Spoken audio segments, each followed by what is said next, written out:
Bienvenue dans les actualités importantes d'Afghanistan du 5 janvier, dans la décennie de juillet 2025. Certains migrants afghans au Tadjikistan affirment que les responsables de la sécurité de ce pays leur ont clairement signifié verbalement qu'ils doivent quitter le pays dans les 15 jours. Les migrants afghans au Tadjikistan déclarent que l'absence d'informations officielles et de clarté de la part des autorités tadjiques les inquiète et qu'ils ne savent pas quel sera leur sort. Le gouvernement du Tadjikistan, l'ambassade d'Afghanistan à Dushanbe et le Haut-Commissariat des Nations Unies pour les réfugiés dans ce pays n'ont pas encore commenté cette affaire. Veuillez prêter attention à notre reportage exclusif sur ce sujet. Certains migrants afghans au Tadjikistan affirment que les responsables de la sécurité du pays les ont avertis verbalement de quitter le pays dans les 15 jours. L'un d'entre eux, qui a souhaité garder l'anonymat dans ce reportage en raison de la sensibilité du sujet et a demandé à ce que sa voix soit modifiée, a déclaré que, même s'ils possèdent des documents légaux, des agents de sécurité tadjiks sont venus chez eux la veille et leur ont ordonné de quitter le pays. Ils viennent frapper à notre porte et disent « Si vous ne partez pas d'ici dans les 15 jours, vous serez expulsés. » Ils disent clairement que l'expulsion sera légale. Rien n'est clair. Ils ne nous parlent pas directement. Ils viennent derrière les immeubles. Ils viennent pour des raisons de sécurité. Ici, au Tadjikistan, personne n'est sans papier. Personne ne peut venir ici illégalement. Tout le monde a soit des papiers, soit est enregistré. Il y a des gens qui attendent leur vol, environ 6 personnes.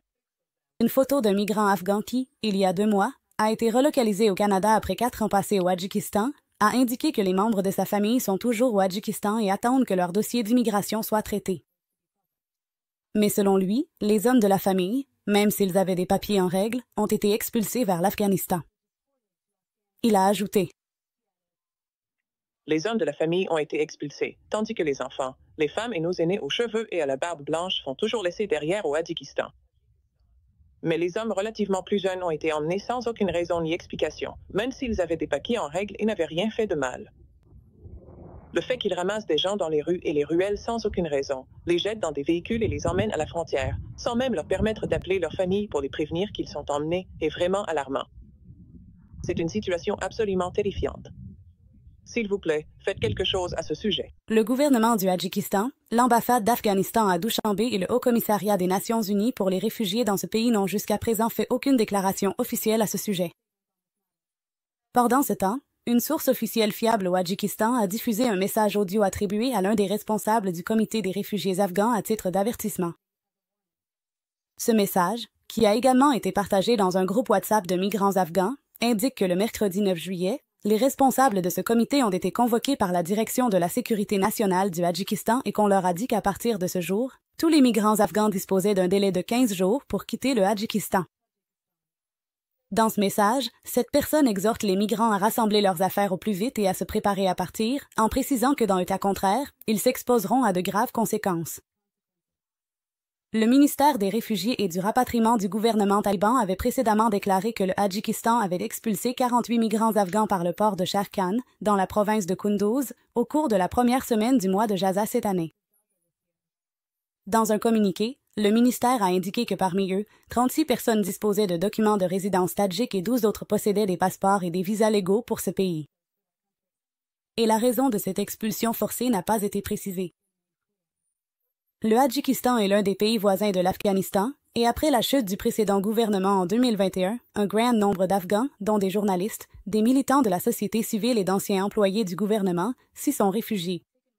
Selon les statistiques publiées par les Nations Unies à la fin de l'année 2023, le nombre de migrants et demandeurs d'asile afghans au Tadjikistan avait atteint environ 10 000. On dit que beaucoup d'entre eux attendent encore d'être transférés vers des pays tiers. À la suite des réactions suscitées par la délivrance de mandats d'arrêt contre Abdullah Akhundzada, le chef des talibans, et Abdul Hakim Haqqani, leur chef de la justice, par la Cour pénale internationale, les médias rapportent un large soutien à cette initiative tant au niveau national qu'international. Cette action de la Cour pénale internationale intervient alors que la Russie est récemment devenue le premier pays à reconnaître officiellement le gouvernement taliban. Veuillez prêter attention à notre reportage exclusif sur ce sujet. La délivrance de mandat d'arrêt contre Hibatullah Akhundzada, le chef des talibans, et Abdul Hakim Haqqani, leur chef de la justice, par la Cour pénale internationale, CPI, a été largement saluée à l'international ainsi que par les défenseurs des droits humains en dehors de l'Afghanistan. Le gouvernement taliban a également déclaré qu'il ne reconnaît pas cette décision et n'y adhère en aucune manière. Les Nations unies, tout en soulignant l'importance du travail de cet organisme international, ont appelé tous les pays à se conformer à ses décisions et à ses actions. Stéphane Dujarric, le porte-parole du secrétaire général de l'ONU, a déclaré cela lors d'une conférence de presse mardi. La CPI est indépendante du secrétaire général, mais elle mérite le respect. La Cour pénale internationale, CPI, fonctionne indépendamment des Nations unies. Nous respectons le travail de cette institution. Nous respectons l'indépendance de cet organisme et appelons également tous les pays à respecter ses activités. Concernant l'Afghanistan, comme vous le savez, nous avons élevé la voix, tant sur le plan politique que sur les questions de droits humains, de manière sérieuse et ouverte, avec nos partenaires, contre les violations persistantes et continues des droits des femmes et des filles en Afghanistan. Human Rights Watch et Vivian Joly en Afghanistan. Richard Bennett, le rapporteur spécial des Nations unies sur les droits de l'homme en Afghanistan, a qualifié cette décision de la Cour pénale internationale de pas majeur vers la justice pour les femmes et les filles afghanes. Il a écrit dans un post que cette décision montre que la responsabilité pour les violations des droits humains ne disparaîtra pas et qu'elle envoie un message clair aux pays qui tentent de normaliser leurs relations avec le régime taliban. Cette déclaration intervient alors que la Russie est récemment devenue le premier pays à reconnaître officiellement le gouvernement taliban. Par ailleurs, les organisations de défense des droits humains ont également salué la décision de la Cour pénale internationale, soulignant que la communauté internationale doit soutenir les décisions de cette Cour concernant l'Afghanistan et d'autres pays. Lisa Van Center, responsable de la division justice internationale de cette organisation, a déclaré dans un communiqué publié sur la page des réseaux sociaux de Human Rights Watch que ces deux responsables talibans sont tenus légalement responsables de leurs actions répressives. L'organisation internationale a également qualifié cette décision d'étape importante vers la responsabilisation des auteurs de crimes fondés sur le genre en Afghanistan. Dans un communiqué publié sur sa page de réseaux sociaux, l'organisation a déclaré que l'apartheid de genre devrait être officiellement reconnu comme un crime en vertu du droit international. Malala Yousafzai, lauréate du prix Nobel de la paix, a qualifié cette initiative d'étape historique et significative vers la justice pour les femmes afghanes. Cependant, en réaction à cette décision, le gouvernement taliban a annoncé qu'il ne reconnaît pas la Cour pénale internationale, qu'il n'a aucun différend juridique avec elle et affirme que sous leur régime en Afghanistan, la justice est appliquée conformément à la charia islamique. Mais le groupe d'opposition aux talibans, connu sous le nom de Front national de résistance, a salué cette décision et a appelé à de nouvelles restrictions internationales contre les talibans. Le mouvement des Samedis d'Ardvani, qui soutient les droits des femmes, a également salué la décision de la Cour pénale internationale dans un communiqué et a appelé celle-ci à émettre des mandats d'arrêt contre d'autres responsables talibans. L'Union des militants des droits de l'homme a souligné dans un communiqué que ce jugement a été rendu sur la base de preuves crédibles et fiables et qu'il signifie que l'ère de l'impunité pour les criminels de guerre et les auteurs de violations des droits humains est terminée. De plus, un certain nombre de militantes des droits des femmes ont également salué la récente décision de la Cour pénale internationale, ou CTI. Taranon Sayedi, présidente du Réseau pour la participation politique des femmes afghanes, a déclaré que, bien que la mise en œuvre de cette décision soit actuellement difficile, à son avis, à long terme, ceux qui oppriment les femmes devront rendre des comptes. Bien que l'application concrète de ce jugement rencontre des obstacles en raison de l'absence de ces personnes en Afghanistan et du manque de coopération du gouvernement taliban, d'un point de vue juridique, éthique et politique, cela revêt une importance considérable. C'est une excellente décision qui rappelle au monde que les crimes contre les femmes sont des infractions passibles de poursuite au niveau international et que les dirigeants talibans, ou toute autre personne, ne sont pas exemptes de responsabilité. En fin de compte, ces crimes et ces injustices finiront par cesser. Le mardi 8 juillet, la Cour pénale internationale a émis des mandats d'arrêt contre Hibatullah Akhundzada, le chef des talibans, et Abdul Hakim Haqqani, le chef de la justice talibane. La Cour a annoncé qu'il existe des motifs raisonnables de croire que ces deux personnes ont joué un rôle dans la commission de crimes contre l'humanité, notamment sous la forme de persécutions et de harcèlement fondés sur le genre et des raisons politiques. Dans la déclaration publiée par la Cour, il est indiqué qu'en vertu de l'article 7 du Statut de Rome, la persécution systématique des femmes, des filles et d'autres personnes en raison de leur genre ou pour des raisons politiques est considérée comme un crime contre l'humanité. Il est également précisé que cette persécution a été menée depuis le 15 août 2021, c'est-à-dire depuis le retour au pouvoir des talibans en Afghanistan, contre les filles, les femmes et d'autres personnes qui se sont opposées aux politiques de genre des talibans ou qui ont été reconnues comme soutien des droits des femmes et des filles. Après plusieurs jours de silence de la part de la communauté internationale, les Nations unies ont réagi à la décision de la Russie de reconnaître le gouvernement taliban, déclarant que cette mesure ne changera pas la façon dont l'organisation opère en Afghanistan. Le porte-parole de l'ONU a qualifié cette décision de question bilatérale entre Moscou et les talibans. Plus de détails dans ce reportage. Après plusieurs jours de silence de la part de la communauté internationale, les Nations unies ont réagi à la décision de la Russie de reconnaître officiellement le gouvernement taliban, déclarant que cette mesure ne changera pas la façon dont l'organisation opère en Afghanistan. Stéphane Dujarric, le porte-parole des Nations unies, a récemment qualifié cette décision de question bilatérale entre Moscou et les talibans lors de son point presse. La question de la reconnaissance est une affaire bilatérale entre ceux qui se reconnaissent mutuellement. Pour nous, notre travail en Afghanistan se poursuivra sans changement, conformément au mandat du Conseil de sécurité de l'ONU. La Russie, membre permanent du Conseil de sécurité des Nations unies, a annoncé la semaine dernière qu'elle reconnaît officiellement le gouvernement taliban. Cependant, jusqu'à présent, aucun autre pays à part la Chine n'a soutenu cette décision.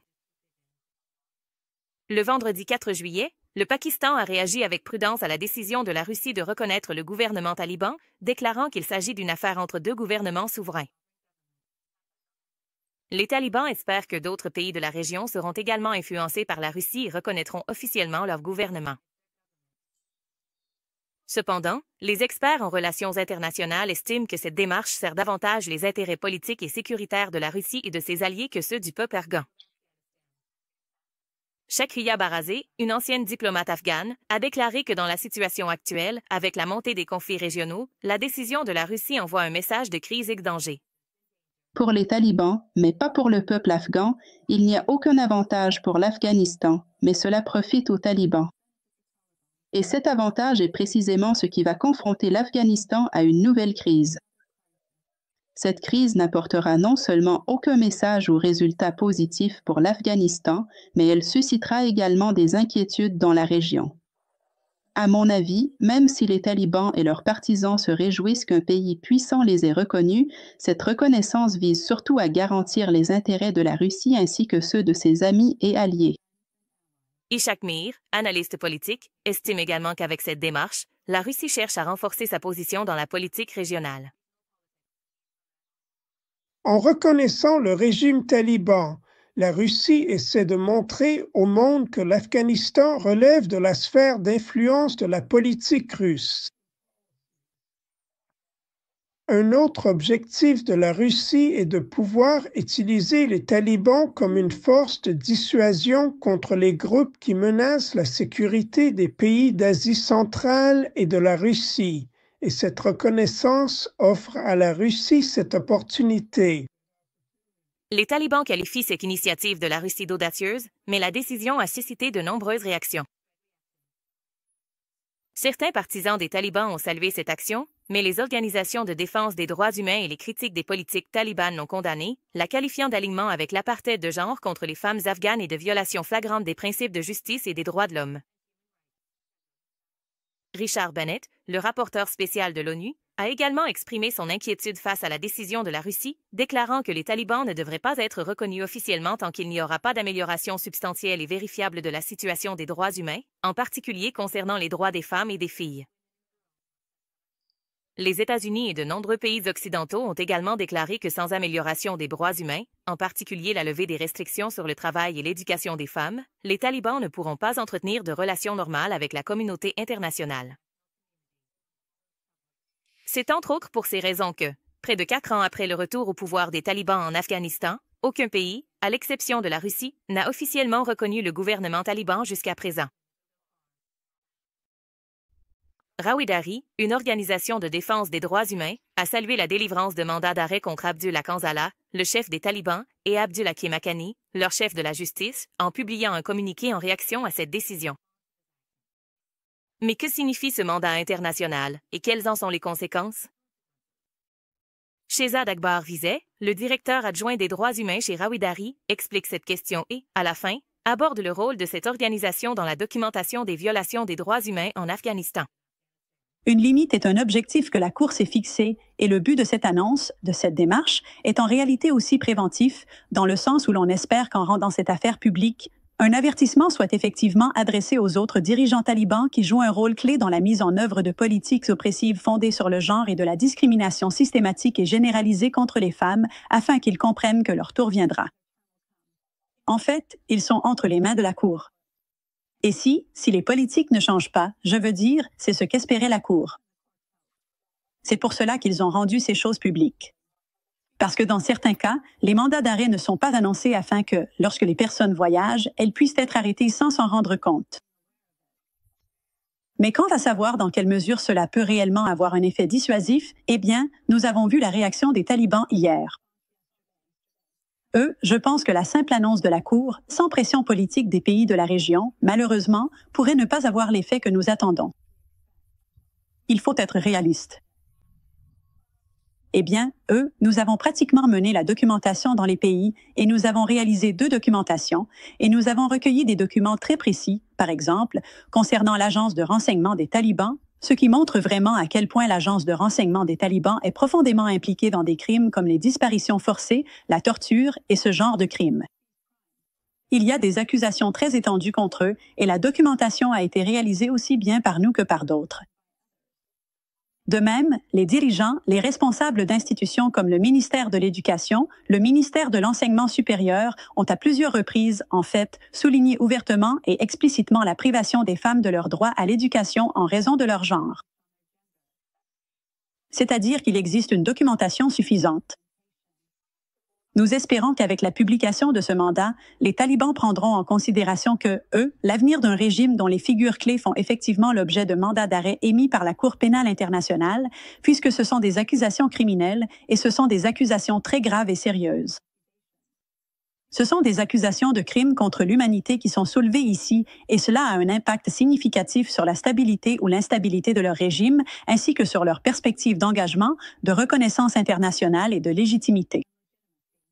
Cela pourrait les inciter à, reconsidérer certains des crimes et violations qui sont actuellement en cours. Parce que ce n'est pas une situation normale pour un pays comme l'Afghanistan, surtout en tenant compte de la manière dont les talibans sont arrivés au pouvoir et de l'absence d'élections, etc. Cette décision de justice constitue simplement un autre obstacle majeur pour eux dans leur objectif d'obtenir la reconnaissance, la normalisation ou même un engagement concret.